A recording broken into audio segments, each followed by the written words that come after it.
देखो, रीडर्स की एक बहुत कॉमन यूनिवर्सल प्रॉब्लम रहती है कि उनका रीडिंग बैकलॉग बढ़ता जाता है, कहीं ना कहीं उनकी टू बी रेड लिस्ट बढ़ती जाती है। बट साथ में जब वो मार्केट प्लेस जाएंगे, जब वो अमेज़ॉन पे जाएंगे, तो कहीं ना कहीं उनके मन में ये इच्छा भी आएगी कि ये नई बुक खरीद लें। एंड कई बार वो उस इच्छा के ऊपर अमल कर देते हैं और बैकलॉग और बढ़ता जाता है। देखो, यहाँ पे एक बहुत कॉमन प्रॉब्लम एक्ट आउट हो रही है, उसका एक बहुत डीप रूट कॉज है जो मैं तुम लोगों के साथ शेयर करने जा रहा हूँ इस वीडियो में, through a narrative, through a story. But before that मैं ये कहना चाहूँगा, shout out to my friend Ayush, जिसने पिछली मैन विदाउट वुमेन के अंदर एक बहुत प्यारी पोइट्री शेयर की। और साथ में आप लोगों को अर्ज करना चाहूँगा कि अपनी रीडिंग प्रोग्रेस कमेंट सेक्शन में शेयर करो, क्योंकि और लोगों को भी इंस्पिरेशन मिलती है और आप भी अकाउंटेबल रहते हो। विद दैट बीइंग सेड, अब आते हैं वीडियो के ऊपर। देखो, एक लड़के को मैं जानता हूँ जिसके अंदर बहुत ज़ील है कि वो ज़िंदगी के हर एस्पेक्ट को खुल के जिए। उसकी लाइफ में बहुत सारे वाइब्रेंट कलर्स हों। वो चाहता है अपनी फैमिली के साथ टाइम स्पेंड करना। वो चाहता है कि अपने दोस्तों के साथ नए नए एडवेंचर्स पे जाए। साथ में वो ये भी चाहता है कि वो अपने वर्क के अंदर एक्सेल करे। एंड कहीं ना कहीं वो अपना पूरा जोर भी लगाता है। तो मैं उसके एक दिन की दिनचर्या अगर मैं कंप्लीटली एक्सप्लेन करना चाहूँ तो वो कुछ ऐसी होती है कि वो सुबह उठता है, कोशिश करता है जितना काम कर सके काम कर लेता है। देन वो पड़ता है डायलेमास में। एक तरफ से उसका दोस्त उसको कॉल करता है कि आजा भाई, लाइब्रेरी के बाहर मिल। वहाँ से उसको ये भी थॉट आता है कि मेरे को आज अपने रिलेटिव के घर जाना है। एंड कहीं ना कहीं और भी कोई रिस्पॉन्सिबिलिटी आ जाती है या और कोई कॉल ऑफ एडवेंचर आ जाता है उसको।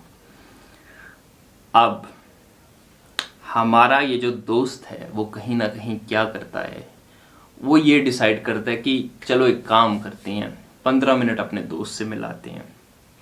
15 मिनट के लिए वहाँ चले जाएंगे इस रिलेटिव से मिलने। एंड उसके बाद वहाँ घूमने जाना या वॉट एवर याडा याडा वो सब कर लेंगे। बट एक रात जब वो अपने बेड में लेटता है, ऑल ऑफ अ सडन उसको एक रियलाइजेशन होती है कि यार, मैं अपने दोस्त से भी मिलने गया, मैं उधर भी गया, बट द थिंग इज कि मैं जो भी काम करने जाता हूँ मैं उस काम के अंदर प्रेजेंट मोमेंट में होता नहीं। See the point I am trying to explain here is कि अगर वो अपने दोस्त से मिलने जा रहे हैं तो उसके माइंड में कहीं ना कहीं चल रहा है कि यार, वो जो बिजनेस रिलेटेड एस्पेक्ट है मैं अभी उसके ऊपर काम कर सकता था। एंड देन वो इमीडिएटली अपने दोस्त को कहता है, अच्छा यार, आई थिंक आज का इतना काफ़ी है, मैं तेरे को नेक्स्ट टाइम मिलूंगा। एंड वो वहाँ से चले जाते हैं।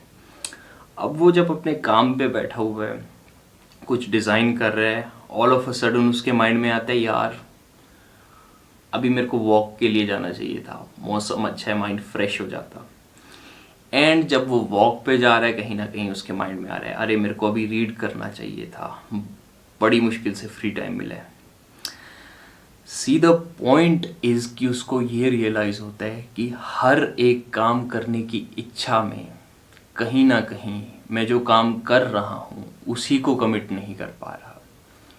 एंड ये बहुत ही बड़ी यूनिवर्सल प्रॉब्लम है जो ह्यूमंस को अंडरस्टैंड करनी चाहिए। उनके अंदर कहीं ना कहीं, जैसे शोपेनहावर ने कहा है, कि एक विल रहता है कि हम उस चीज़ को भी ग्रैस्प कर लें, वहाँ से भी प्लेजर ले लें, ये भी कर लें, वो भी कर लें। हमें अंतों की डिस्ट्रैक्शंस मिलती रहेंगी जो हमें कहीं ना कहीं लगता है कि इस प्रेजेंट मोमेंट से ज़्यादा बेटर वो चीज़ है, जिसे कहते हैं grass is always greener on the other side. And हम ये गलती कर देते हैं कि जो काम हम अभी कर रहे हैं, जिस रिलेशन के साथ हम अभी कमिटेड हैं, जिन लोगों के साथ हम अभी बैठे हुए हैं, कहीं ना कहीं उनसे ज़्यादा एंटाइसिंग चीज़ हमें वहाँ लगती है जहाँ पे हम हैं नहीं।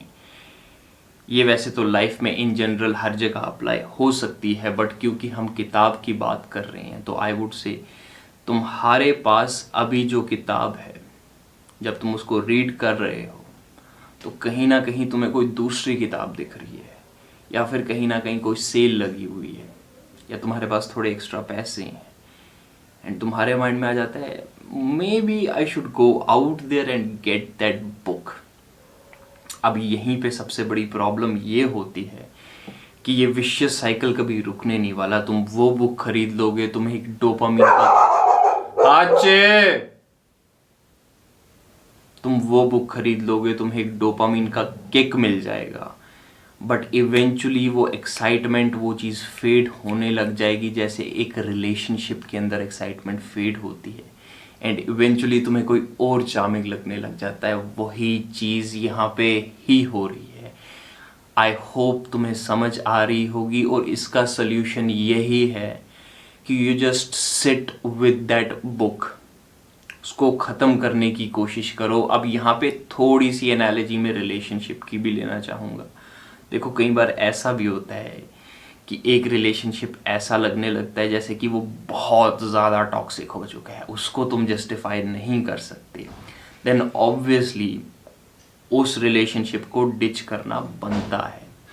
वही सेम लॉजिक यहाँ पे लगता है कि भाई तुम्हें समझ आ जाएगा कि कौन सी ऐसी बुक है जिसमें ना तुम्हें इंटरेस्ट बन रहा है, ना समझ आ रही है, ना तुम उसको एंजॉय कर पा रहे हो। ऑब्वियसली उस बुक को डिच करना बनता है, बट हर बुक को पढ़ते हुए कहीं ना कहीं डिसइंटरेस्ट आएगा, कहीं ना कहीं दूसरी बुक की तरफ एक अट्रैक्शन बनेगी, बट एक्चुअली में तुम्हें उस बुक की तरफ कमिट होकर उस बुक को कंप्लीशन तक पढ़ना है। And I can guarantee you with my own experience, जब मैं वदरिंग हाइट्स पढ़ रहा था, देयर वर मैनी मोमेंट्स जहाँ पे मेरी इच्छा हुई कि मैं इस बुक को छोड़ दूँ, बट बिलीव मी, चाहे ये कितना भी क्रिंज या क्लीशे साउंड करे, जब मैंने वो बुक ख़त्म की, उसका जो आफ्टर मैथ या हैंगओवर था वो 3-4 दिन मेरे साथ रहा। So the point I am trying to make here is कि मेरे दोस्त, तुम्हें हमेशा दूसरी बुक अट्रैक्टिव लगेगी। एक सिंपल बुक पढ़ रहे हो तो लगेगा यार वो फिलोसॉफिकल बुक पढ़ लूँ, वो फिलोसॉफिकल बुक पढ़ रहे होगे तो बोलोगे यार ये थोड़ी सी टफ लग रही है, कोई सिंपल बुक पकड़ लेता हूँ, कोई सिंपल बुक। ऐसे विशियस साइकिल चलता रहेगा मेरे दोस्त। हो सकता है तुम में से काफ़ी लोगों को अभी क्लासिक समझ नहीं आ रही है। I would say stick to it, maybe उस लेवल पे ना समझ पाओ, but the point I am trying to make here is कि कहीं बार कमिट करना पड़ता है। जब तुम एंड पे पहुंचोगे, जो सेटिस्फैक्शन तुम्हें मिलेगी उस बुक को फिनिश करने की, वो बहुत लंबी जाएगी, बट हाँ, डोपामिन किक्स के चक्कर में अगर एक बुक से दूसरी बुक पे स्किप करोगे तो कोई पॉइंट नहीं है मेरे दोस्त। At the end of the day हमें ये चीज़ रियलाइज़ करनी पड़ेगी कि ज़िंदगी बहुत फाइनाइट है, हम कुछ ही चीज़ों को एंजॉय कर सकते हैं, बट अगर हम ये वहम पाल के रख देंगे कि कोई परफेक्ट चीज़ है या कोई परफेक्ट बुक है, तो हम एक चीज़ से दूसरी चीज़ के ऊपर हॉप करते रहेंगे, हमें एक चीज़ का भी कंप्लीट सेटिस्फेक्शन नहीं होने वाला मेरे दोस्त। तो अभी जो तुम बुक पढ़ रहे हो, जो तुम्हें कहीं ना कहीं डिसइंटरेस्टिंग लग भी रही है, उसके साथ स्टिक करो, ट्रस्ट द प्रोसेस, और जब तुम वो बुक ख़त्म करोगे you will feel a satisfaction. And ये लेसन तुम दूसरे एस्पेक्ट्स में भी लगा सकते हो। With that being said, video पसंद आई तो लाइक करो, कमेंट सेक्शन में अपने एक्सपीरियंसेस, अपने विचार और अपनी बुक प्रोग्रेस शेयर करो, सब्सक्राइब करो, अपने किसी दोस्त के साथ शेयर करो जिसके लिए वीडियो वैल्यूएबल हो सकती है। I'll see you in the next video. Till then, enjoy your life in the best possible ways with reasonability. Read more and peace.